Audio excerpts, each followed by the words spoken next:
when people would ask me, what do you do? And I'd always say, I work at Casa Bonita. It was always one of two questions.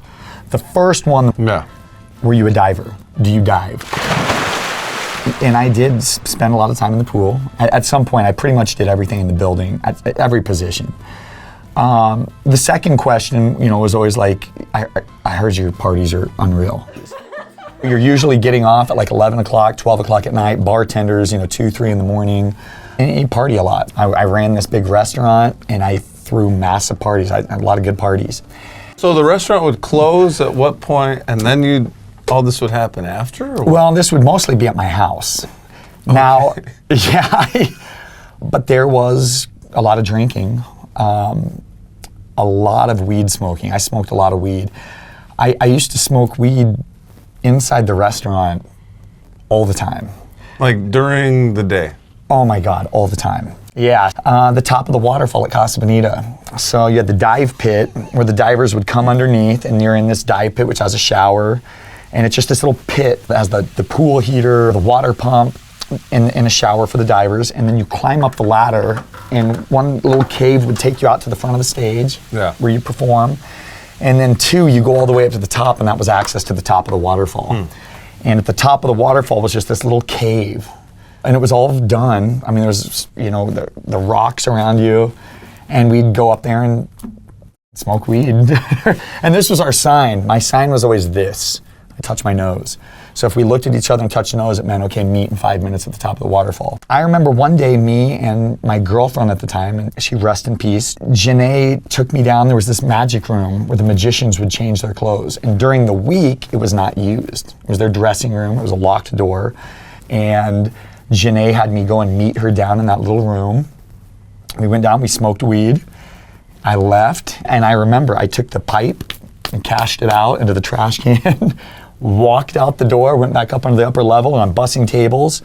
And one of the servers walks up to me, she goes, "Oh my God, Robbie, you'll never guess that there's a fire downstairs." And I was like, "What?" "There's a fire, there's smoke." She's shaking her head. "I can't believe it, there's fire, there's smoke down there."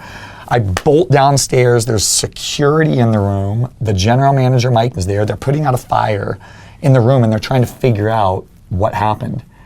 And what do? I look over, and on the counter, there's my pipe.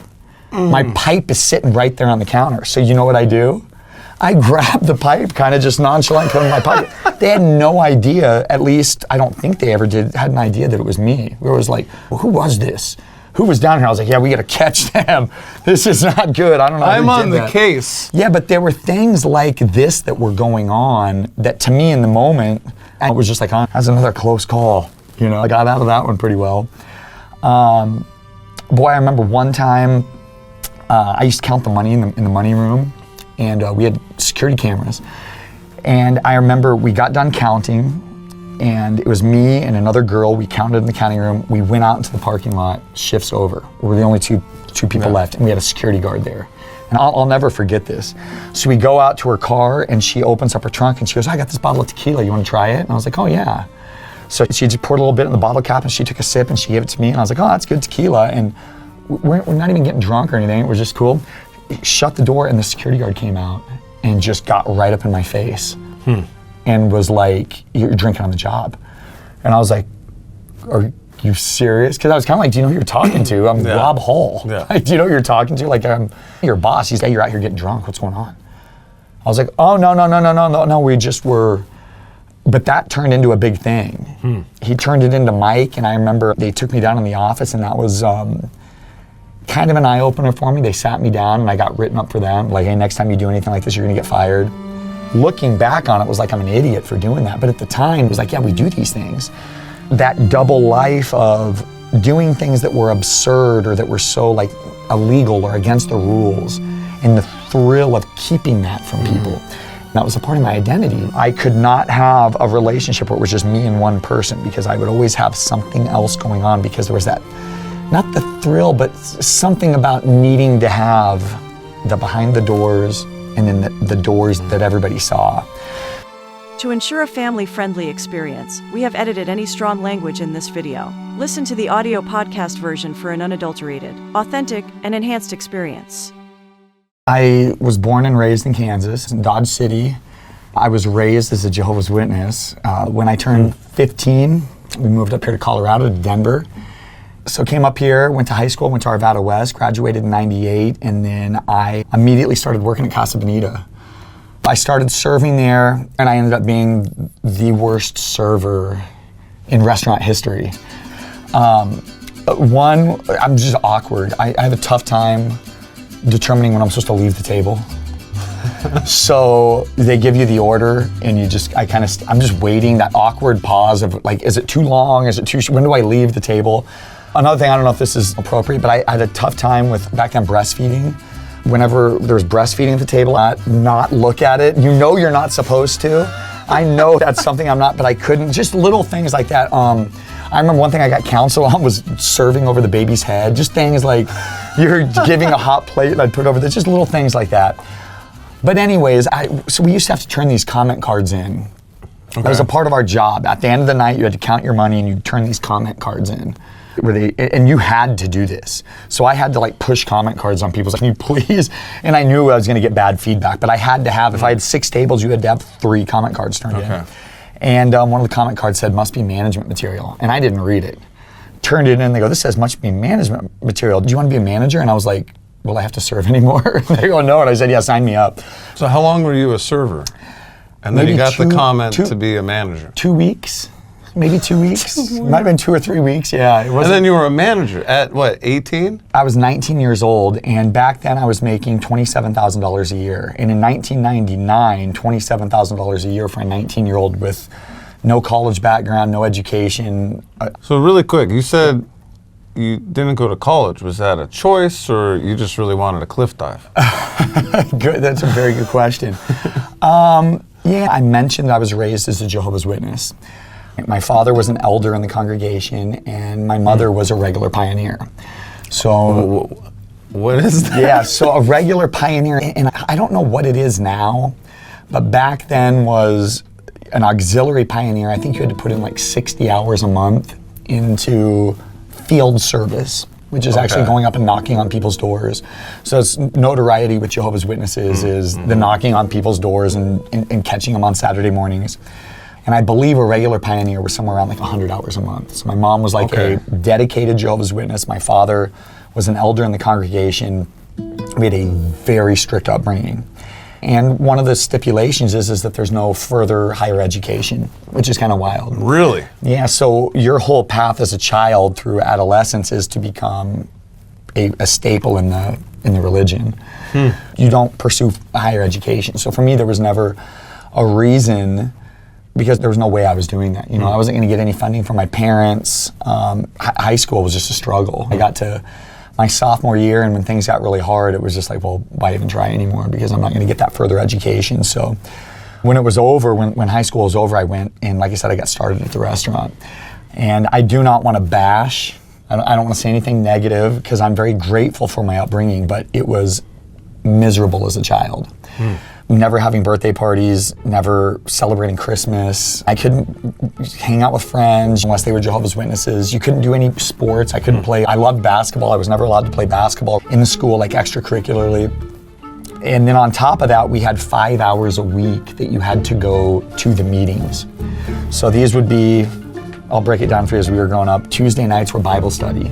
Okay. So we took whatever the book was that the organization was presenting to us, and we had to study that. So we studied, for example, Revelations, its grand climax at hand. It's a great book for kids to study. Yes.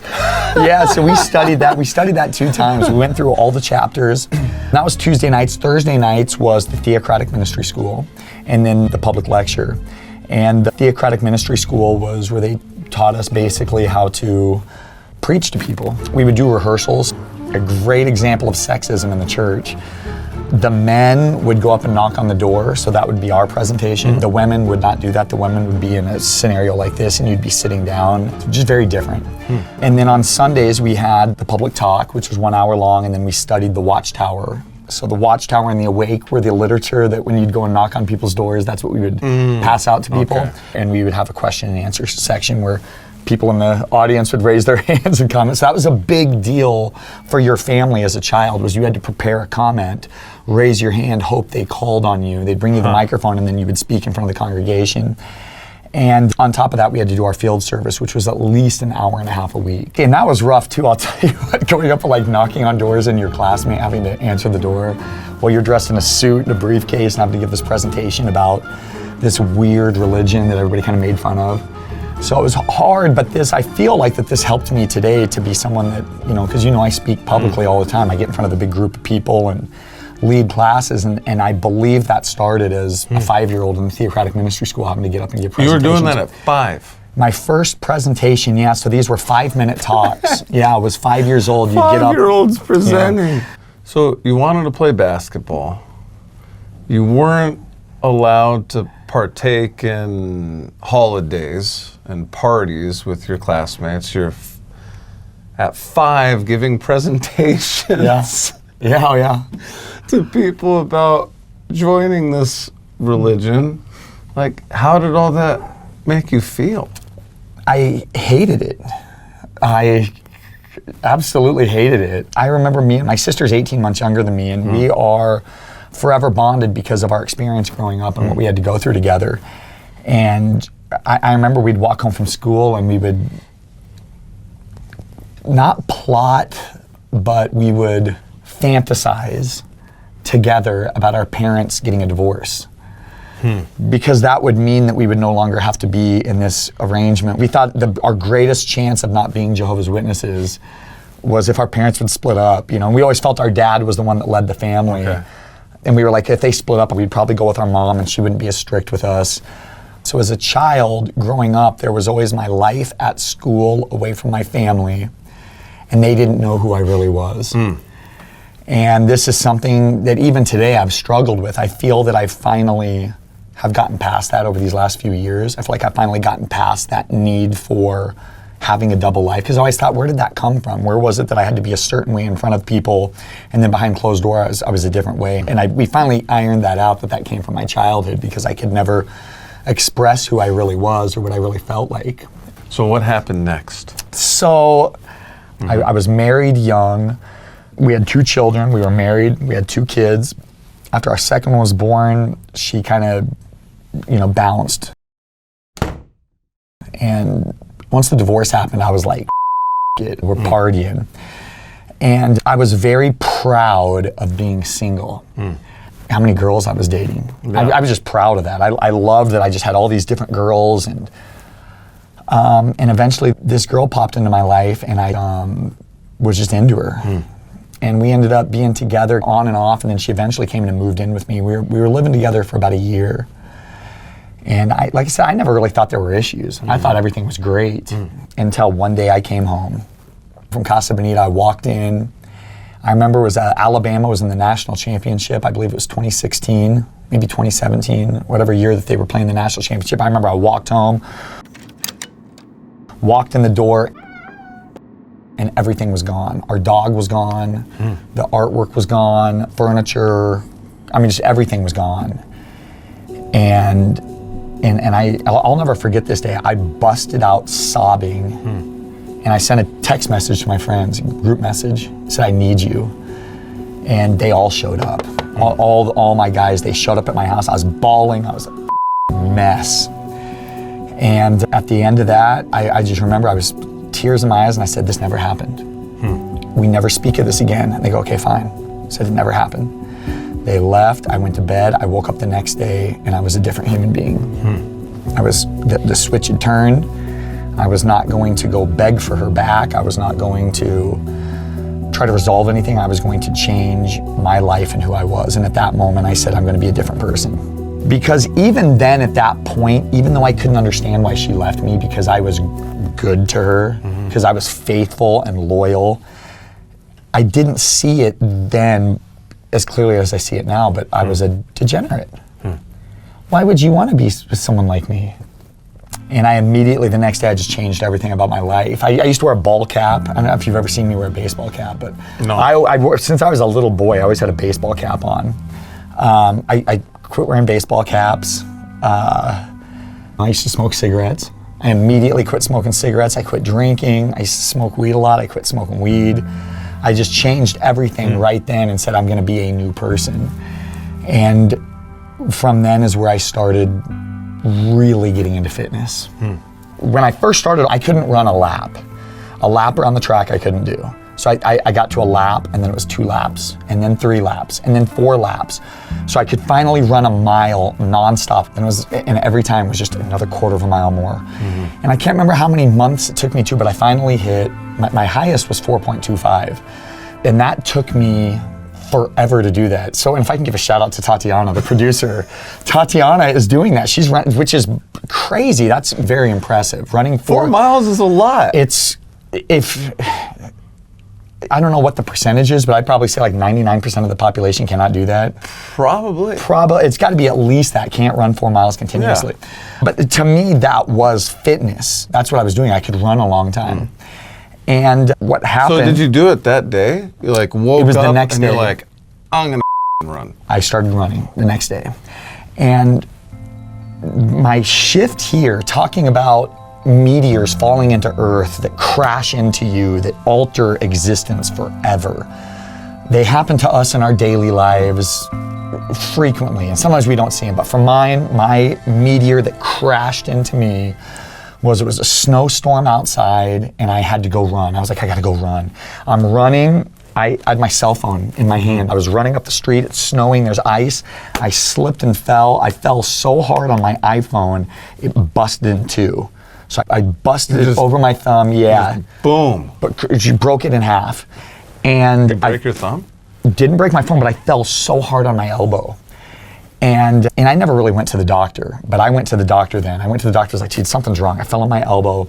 And the doctor told me, he goes, what are you doing running outside? Go get a gym membership. It's $25 a month, just go get a gym membership. So I did, I followed his orders. I went and got a gym membership at 24 Hour Fitness.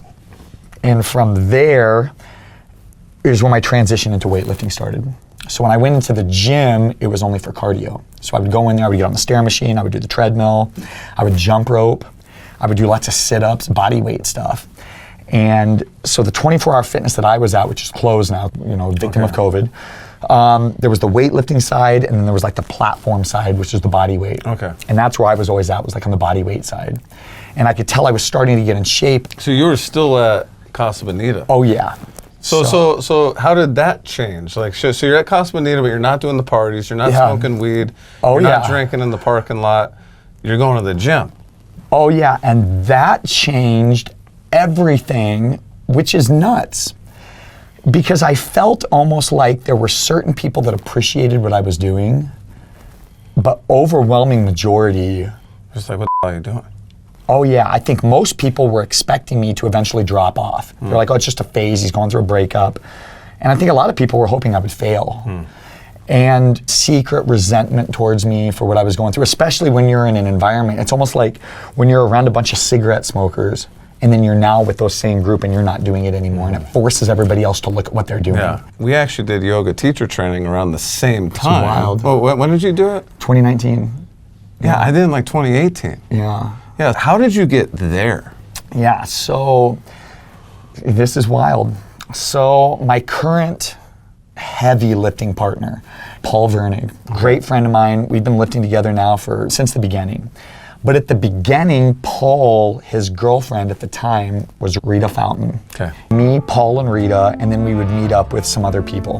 And Paul was a big heavy lifter. Yeah. I was a little twig. I'd always look over there and kind of envy it, wish I could lift that heavy, but so I kind of bonded with Rita, and Rita kept telling me that I needed to go to her yoga sculpt class. And in my mind, I was like, yoga sculpt? I was like, you gotta be kidding me. There's just no yoga sculpt? But she kept telling me to come, which is what, and I do this all, I convince people all the time, come take the class, and I know it. I know what's going through their head because it went through my head. It was like, oh, same.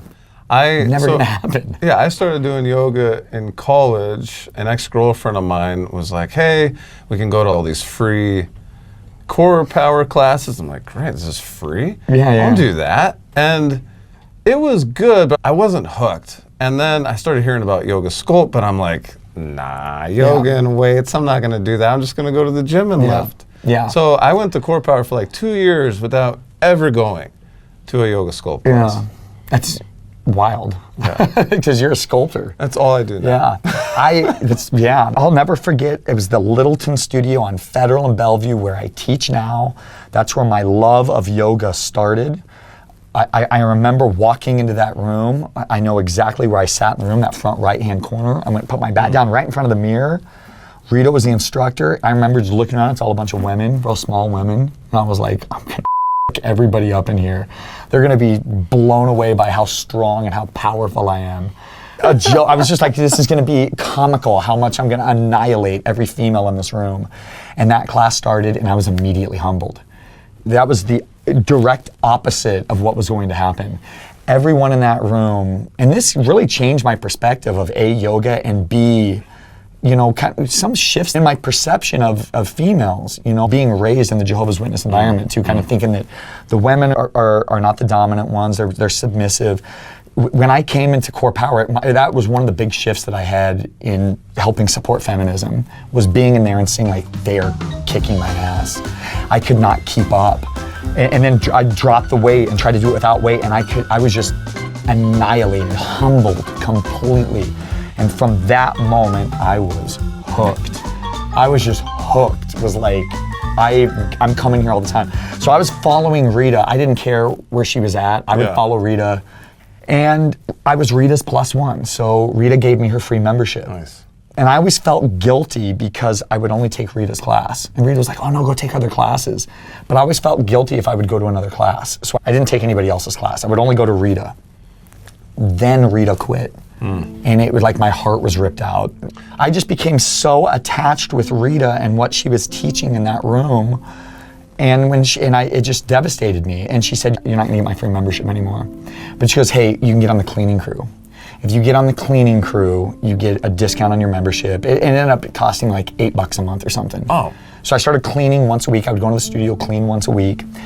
And from there, it was brought to my attention that I could get a massive discount on the yoga sculpt training. They go, if you go take yoga sculpt school, it was like 50% off or something. I can't remember what it was, but they could get a big discount. And I didn't have a desire to teach yoga. But I didn't either, by the way. When I did school training, I just wanted to do it to get better. Yeah.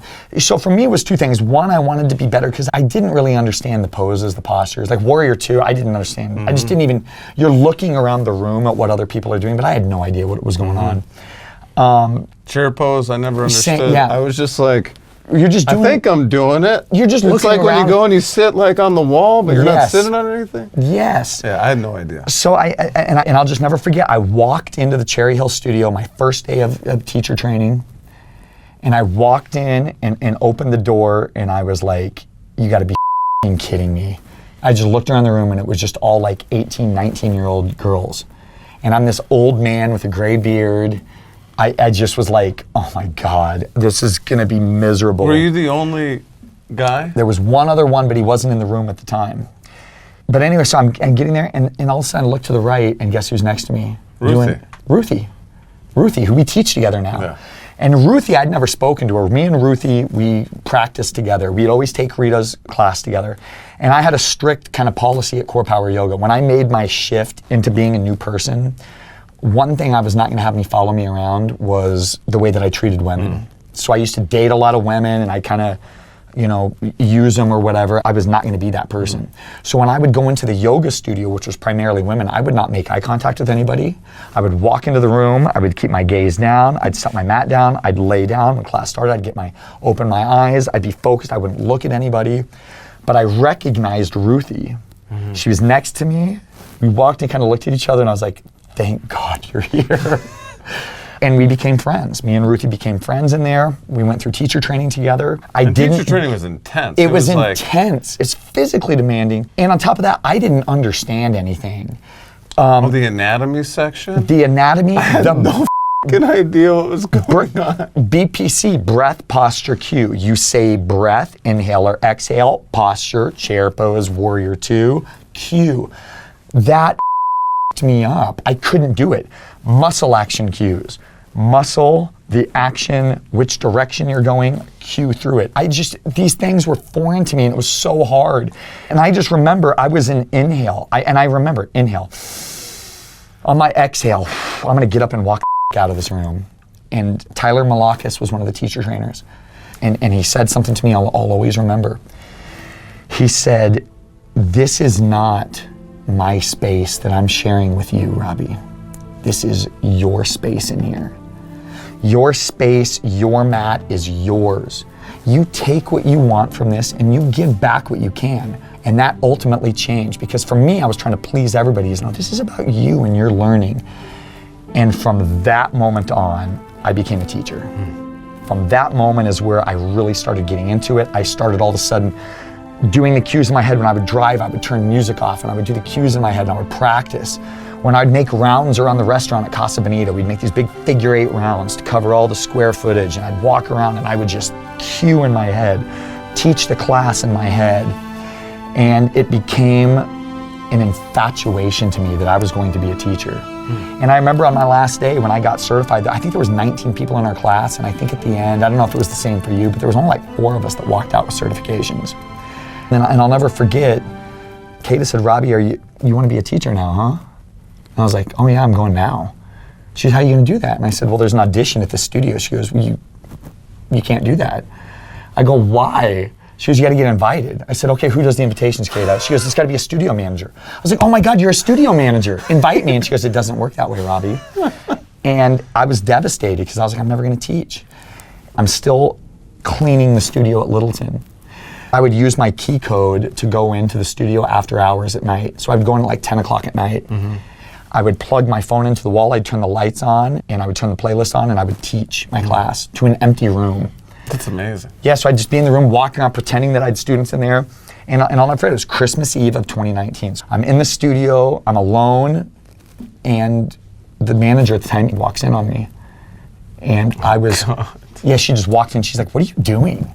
Music's pumped up, I'm shirtless walking around the room and dumping sweat. She's like, "What are you doing?" And I was like, "I'm practicing to be a teacher." She goes, "You want to be a teacher?" I said, "Yes, April." She goes, "Why don't you come in on Thursday? I'll let you, it was the day after Christmas. Why don't you come in and we'll teach this class together." I said, "Okay, I can't wait." It's like my audition. She wants you to co-teach a class with her as So your I audition. came in that day prepared to co-teach, walk up and April goes, "You ready?" I go, "Yeah." She goes, "Okay, it's your class."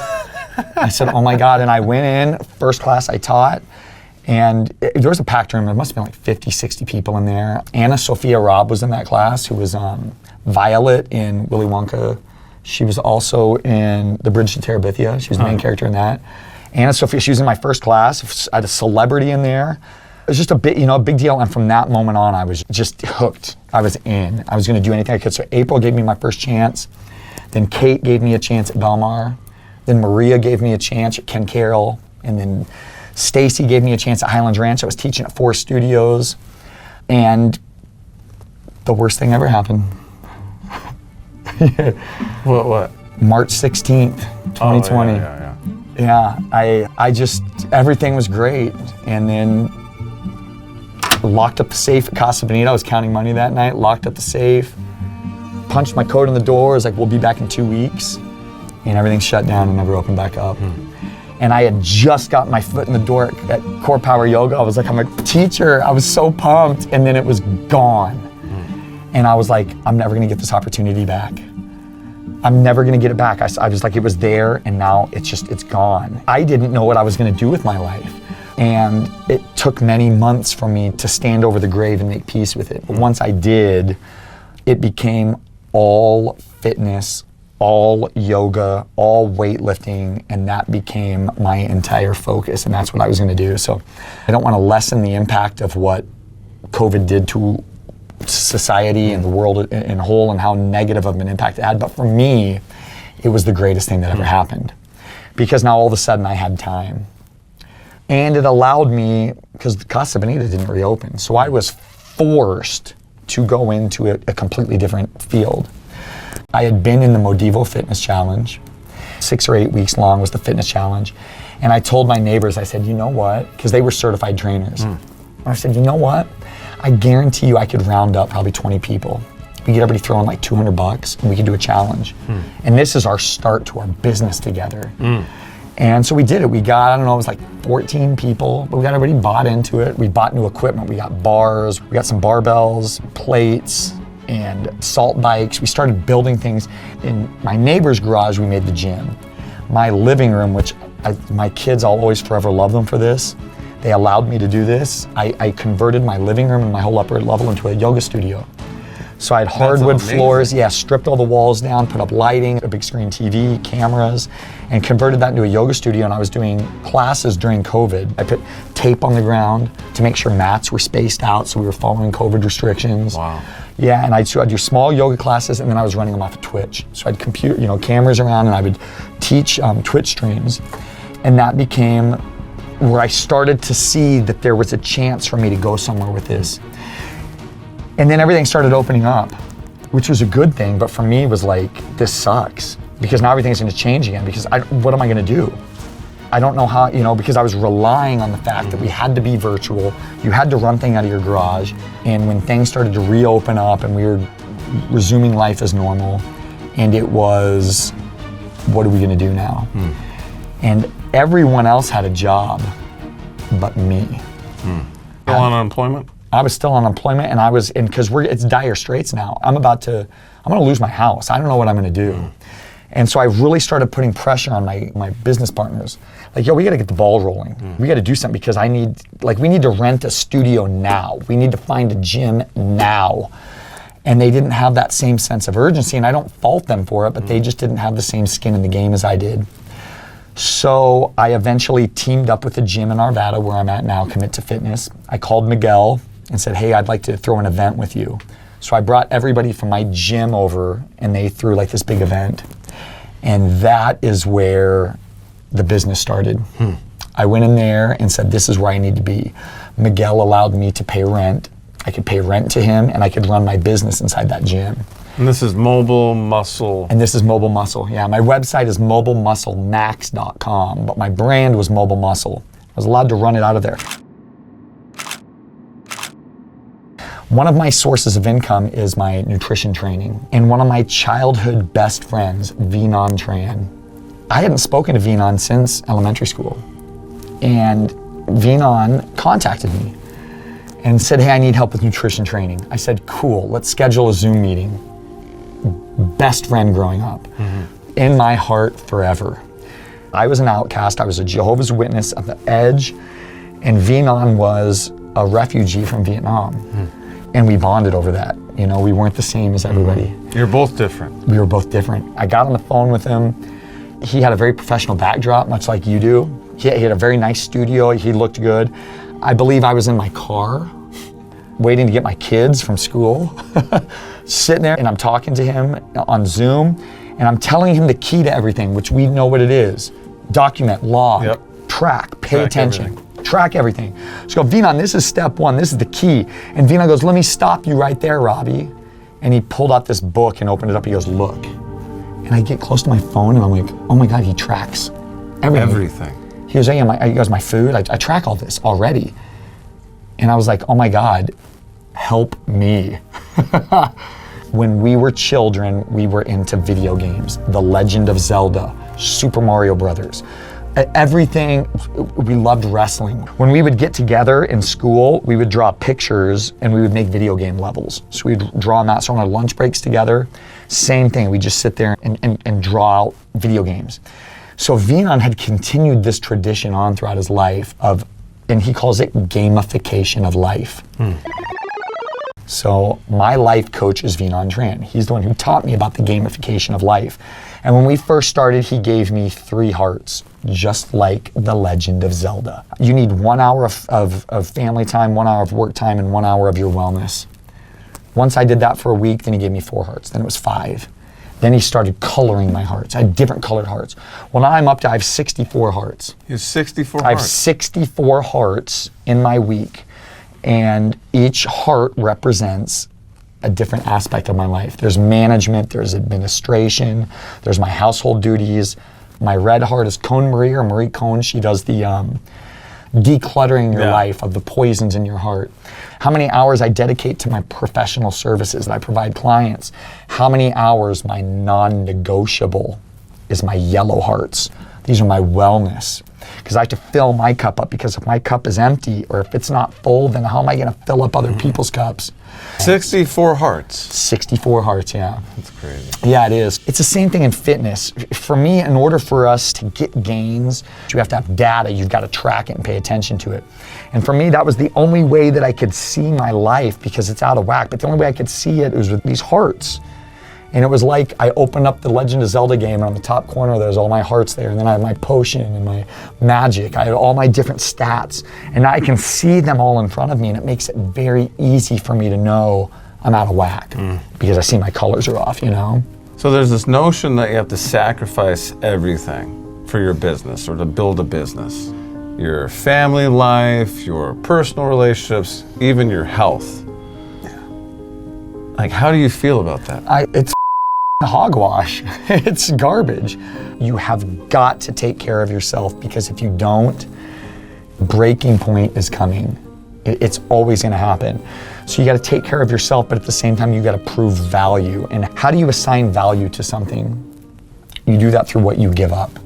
Whether it's a monetary investment, an emotional investment, a spiritual investment, there has to be some sort of you giving into it. So there has to be a sacrifice. But you cannot sacrifice your identity, you cannot sacrifice your family, you cannot sacrifice your heart and yourself and what your true purpose in life is.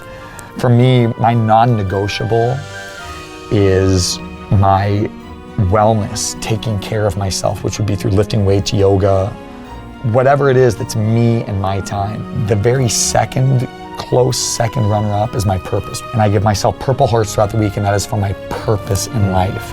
What is my purpose in life? And this is interesting. And I challenge anybody listening to this.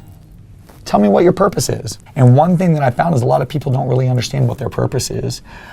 I was very lucky because my purpose was given to me 20 years ago when my first son was born.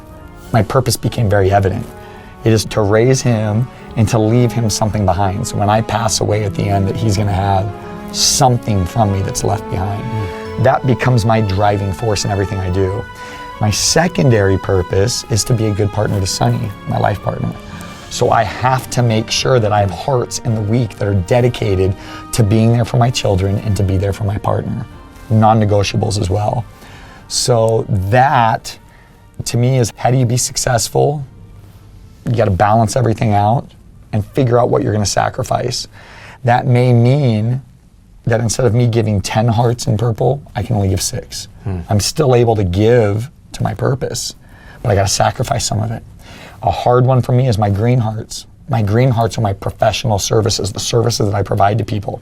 That provides immediate income. And you guys know this too. Professional services, immediate income, and then your passive income. At the beginning, it's tough because you got to put in so much professional services that you provide to people. That's ultimately what's hard for me, is cutting out some of that money.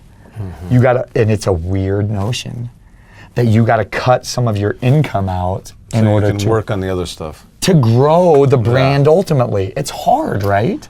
Oh yeah. So what strategies do you use to grow your business and community? So 2 things. One, I have an open note in my phone, and I keep a long running note of every person I meet in health and fitness. And if I know your name, then I'll take your name off the list because I know you. But I keep everyone's names in there, and the reason I do that is because it forces me to remember every single person's name that I talk to. And if I can't remember your name, well, it's real simple. I just pull out my phone and I scroll through and I look at different characteristics that you have. So I'll remember, oh, what is that guy? He's wearing a blue hat. He squatted really heavy. So I look at those keywords. Do keywords, pulls up, that's Sean. I know Sean. I go up and say, hey, Sean, how's it going? That connection of me with people's first names and knowing your name is the number one key to my success. One thing that Casa Bonita taught me is that the sweetest sound in any language to any person is the name that their parents gave them. That's a non-negotiable. I have to know every single person's name. Number 2 is this. This separates me from every other yoga instructor, I believe, in probably the country. I don't know anybody else that does this. I text message everybody without question. You get a text message from me if you're in my class. I'm going to send you a text message, and you know what? It's a canned response every time. Hi, this is Robbie from Core Power Yoga. You were scheduled to be on your mat at this time. I can't wait to see you. If you have any questions, let me know. Yes. Send it to everybody, and then I save your name in my phone. I'm approaching 5,000 contacts in my phone. I have almost 5,000 numbers in my phone, and these are all people that I text. Your name doesn't go on my phone unless you get a text message from me. So I've now built this network in my phone that I've never had to tap into yet. I've never even had to use it yet, but I have it just in case. Now, if you ever get text messages from me, you will know that I never text anybody personally. I never text you something outside of the realm of the business. It's always fitness, it's always your group class, it's always something about you, your journey, your life. I'm never texting people with sales. Hey, I've got this thing going on, would you like to come to this? Never. I only text you about what's important to you, what you're doing, what you're scheduled for. That alone has created this community. Now guess what happens? Someone can't make it to my class. They're gonna get dinged with a late fee. But what do? They send me a text message. Hey, I can't make it to your class. No problem, I'll take you off the list. I just saved them $15. And we built rapport. And now I'm in their network. Now we are corresponding with each other. Now they have questions about fitness. They have questions about their nutrition. They can reach out to me. Now, something that in my industry that I'm in currently, the fitness and nutrition industry, a lot of people use apps. And I'm not gonna knock apps, but I don't use them. Now that doesn't mean that apps are bad. Now I use my FitnessPal, but I don't have my own like Robbie Hall app. I don't have a mobile muscle app. Everything I do is through text messaging. And I understand at some point in time I'm going to utilize something like that. But how I've built my brand is by doing it different than anybody else has. I remember after class, you and I were talking, and I asked you, like, do you do anything else outside of Core Power? And then you told me about the business, and I asked you about like your nutrition consulting and all this stuff, and you said, I'll tell you about it, but you're gonna have to ask me about it again, because I don't pursue clients. Yes. Like, I'll tell you about it because you asked. Yeah. Like, I just thought that was so interesting. Yeah. And I'm glad you brought that up. I always make this very clear. I'm gonna give you the information, but I will not let you sign with me for 24 hours. You're gonna have to take 24 hours, and after that point, then you reach out to me if you wanna do it, because I don't wanna chase people down. I'm not a salesman. I'm not trying to convince you to do something. If you wanna buy into this program and you wanna work with me, then I would be more than happy to work with you. But I'm not going to create that for you. You have to do this yourself. And that, to me, I believe is what shows people that I'm genuine and I'm not just trying to sell you some bullshit program. I'm not just trying to get you to click on a link so you can just dump money into my bank account. Yeah. You become important to me as an individual. It's not your money that I'm after, it's your heart. It is your desire, it is your purpose. That's what I'm interested in, is helping you find where you want to go and you being willing to do that as opposed to me trying to convince you to do it. So instead of me looking at dollar amounts, I'm always trying to figure out how many clients can I get, how many people can I get, how many success stories can I have? Because the more that happens, the more it compounds and the bigger it grows, and that is where the money comes in. Because money is in abundance around us. I know that it's tough times right now. The economy's in a tough place, inflation's out of control, but money is in abundance. It always will be. You just gotta figure out how you're gonna get it. And to me, getting it is about building something with people, stories, impact, the group as it grows. That's where it's all there. And I'll tell you what, I had a friend that he ran his own restaurant and COVID ruined his restaurant. But one thing he always told me, he goes, Robbie, if you ever start a business, the community will rally around you. They will. And that is the number one thing I see, because there's so many times I'm like, oh, I don't know, it's rough because you're not getting a steady paycheck. You gotta rely on clients coming to you. And I'm just overwhelmed with the support that I get from the community because they buy into it. And a lot of times it's what my challenge is, getting people to understand that this is about you. This is about your journey, because I feel like people want to support me so much. They want to come in and support what I'm doing. So that's why they're buying into it. And it's a challenge trying to get you to say, this is about you, not about you trying to please me. This is about you and your life. So that's ultimately, to me, the key to success is to create success as opposed to trying to create money and create wealth. What's the quote? The tree that has no fruit to offer sure stands tall, but the tree laden with fruit must bend down. So if you have something to offer, you can ultimately become humble. You can have humility and share with people. But if you really have nothing to offer, then what are you doing?